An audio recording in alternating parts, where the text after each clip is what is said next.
कांग्रेस और बीजेडी समर्थित चतुर्थ प्रार्थी राज्यसभा को जीवार निश्चित है सारी। राज्यसभा निर्वाचन पर हाथ आउ मात्र दिन केटा बाकी अच्छी आसंता 16 तारिख में पड़ो भोट। तेरे ता पूर्वर आप जानते जे उभय बीजेडी और कांग्रेस जो भाई भाव में एकाकी मिलित भाव में एक कमन कैंडिडेट देते से कैंडिडेट जितवा गोटे प्रकार निश्चित बोली क्लेम कर उभय बीजेडी और कांग्रेस। किंतु अन्यपटे आप देखूँ भारतीय जनता पार्टी पाखे जदि आवश्यक अंक बा गणित ना तथापि कहुचे कैंडिडेट जे कि दिलीप राय सी दाबी करोना कौटी निर्वाचन हेले मोर विजय सुनिश्चित। तेज एभली परिस्थिति में मो सहित अधिक आलोचना करने अच्छा पीसी सभापति भक्तचरण दास सर स्वागत करी। ये किंतु ये बड़ा जटिल गणित बर्तमान हिसाब देखिले कांग्रेस पाखे कांग्रेस बीजेडी पाखे एवं ये क्लेम कर भारतीय जनता पार्टी जे आम कैंडिडेट जितब। आम राज्य में जिते अंक अच्छे से 4टी सीट हवा कथा 3टी सीट निर्द्वंद है 2टी बीजेपी गोटे बीजेडी। चतुर्थ सीट्रे आम निष्पत्ति कलु बीजेडी कांग्रेस मिसिकी जेहेतु समभावापन दल वर्तमान नीतिगत राजनीति ओडिशा रे गोटे श्रृंखलित वातावरण सृष्टि करने गोटे सैद्धांतिक निष्पत्ति करी गोटे दल बाहर 2टा दल बाहर गोटे विशिष्ट व्यक्ति राज्यर ये भूमिपुत्र जे विशिष्ट व्यक्तिगत अवदान थी अनेक अच्छा से भितर क्या गोटे सिलेक्ट करके देले आम परस्पर सहयोग करें ठीक से भाया निष्पत्ति है से भाया गोटे ओडिया संतान को बाहर करागला डॉक्टर दत्तेश्वर होता एवं आम से नॉमिनेशन फाइल करूँ। किंतु सैद्धांतिक निर्वाचन न हो नीतिगत निर्वाचन हो गणतंत्र उपरे बीजेपी रो विश्वास ना तो बीजेपी घोड़ार व्यापार पर रास्ता खोलदेला गोटे 4 जन ना डिक्लेयर अघोषित डिक्लेयर हो सागे सागे डिक्लेयर हो पारि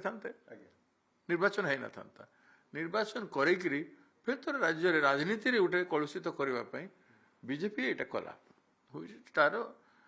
गोटे गोटे आम साधु प्रयास करूँ से साधु प्रयास विरोधी अच्छा यहाँ है कथा छड़ा किसी ना। सर आप कहते घोड़ा बेपार हबार किसी कारण ना कारण आपण पाखे आवश्यक विधायक अच्छा बीजेडी पाखे जी सीट दरकार सी अच्छा घोड़ा बेपार कहीं ना कहीं पंचम सीट कहीं बीजेपी गोटे राष्ट्रीय पार्टी होकर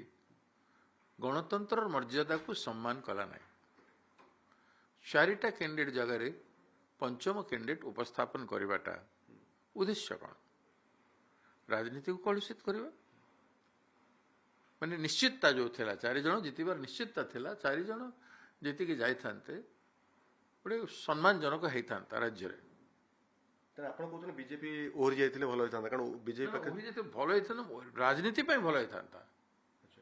राजनीति गोटे सैद्धांतिक राजनीति रे आमे निष्पत्ति कलु सेटा से माने कले। सर गत काली हम देखुतलु बीजेपी रो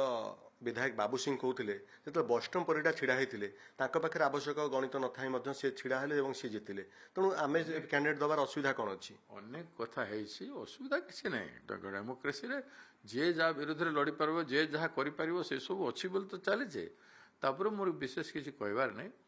विभिन्न प्रकार रणनीति विभिन्न दल करेंगे से करूँ से रणनीति हम रिजल्ट आप सामने आसो। सर गत काली दत्तेश्वर होता दलर जी आप एआईसी सभापति अच्छा सहित भेटघाट भी करे कथा सब लोकलोचन आसी सारी तारी उपर मोर किसी टिप्पणी ना वर्तमान कांग्रेस और बीजेडी समर्थित चतुर्थ प्रार्थी राज्यसभा को जीवार निश्चित है सारी